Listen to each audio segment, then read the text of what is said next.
means they're cultivated. All of these are grown in Ireland, most of them in Monaghan. So we have chestnut mushrooms, which I've just sliced. We have one called shiitake. In Cavan we call it chili mushrooms, but shiitake is what we call them. And these ones here are called beach mushrooms. Beach mushrooms, they're absolutely gorgeous, lovely flavour, and these are very unusual if you've ever seen these. Enoki mushrooms. You're probably asking, well, we can't get them, you know, locally. You go to a good vegetable shop, and you go to a good supermarket, and you get a little pre-packed of these, no problem at all ready to be cooked, and just enjoy. So this is the base for the actual strudel. So what I'm going to do, I'm going to put a little bit of onion, okay? I'm going to get a spatula, and if you don't mind, just give it a little stir for me. We're going to put some garlic into this. And I love cooking with garlic. We do this with garlic in your cooking.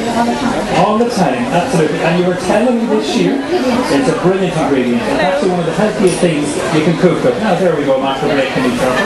That's what you don't cook. That's amazing. This is live cooking at its best. We have a broken microphone. We're going to touch the garlic anyway, and scrape that in. 1 clove of garlic. Okay, has anyone got a little screwdriver on them if you don't mind? No? We haven't got one, so Susan will have to fix that later on. Alright, now we're going to put in our mushrooms.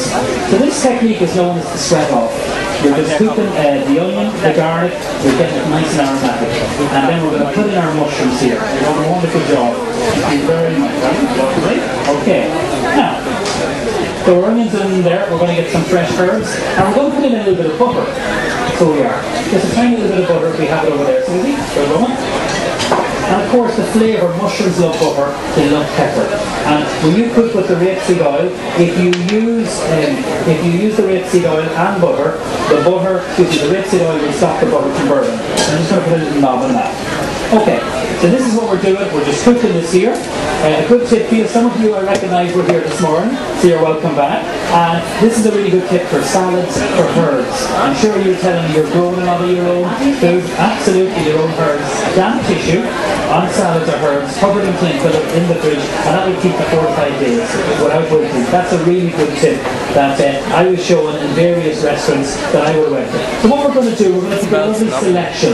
Look at that, it's not good. These are all locally grown, and more people are growing their own. Like you were telling me, Helen, you grow a lot of your own food, you set up your own garden this year. That's fantastic.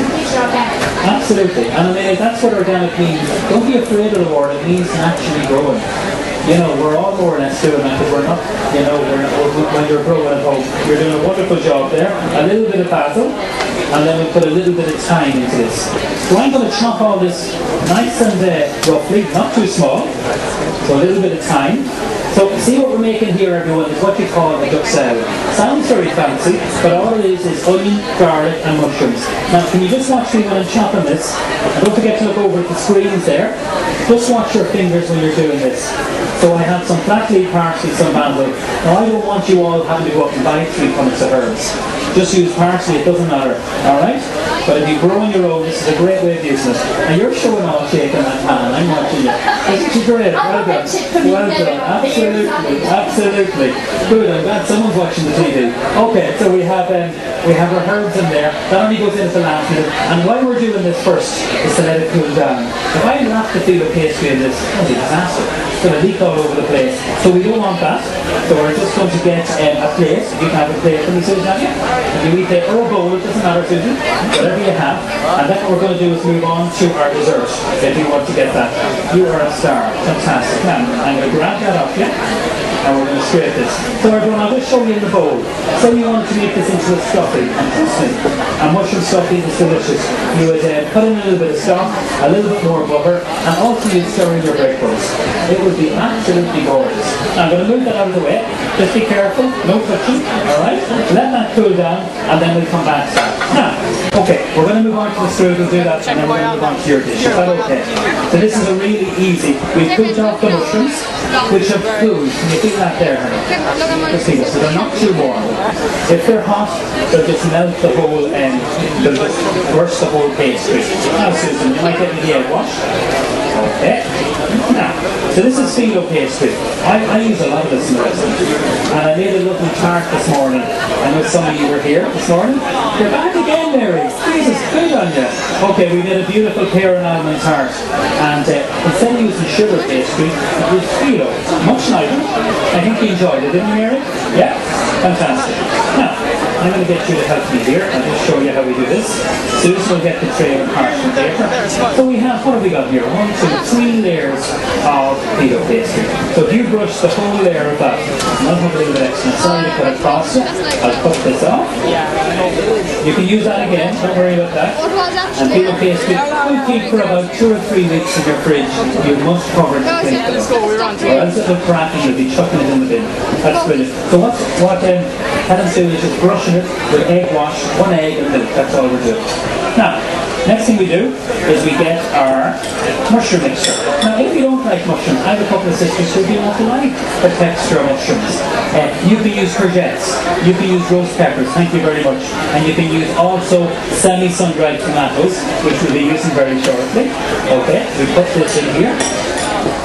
This is a starter or as a garnish. We would serve this as a garnish with a beautiful piece of beef or as venison when it's in season. And it's gorgeous. And even as a vegetarian, say if somebody told me vegetarian, oh, what am I going to do? This is so easy. It's really easy. Susan, you do that. Thank you. Right. So the wrap on it is extremely important. Wrap like that. And over like that. And then what you do, you bring this like here, keep wrapping. I'm just going to get just a little bit of egg wash, and I'm just to seal in the edges here. Yeah. Okay, so we roll this here, keep rolling it, rolling it, rolling it, rolling it, like that. This is going to go into the oven. It looks like a Christmas cracker, and I never use greaseproof paper. I always use silicone paper or parchment paper. Greaseproof, it's a disaster. Everything sticks to it.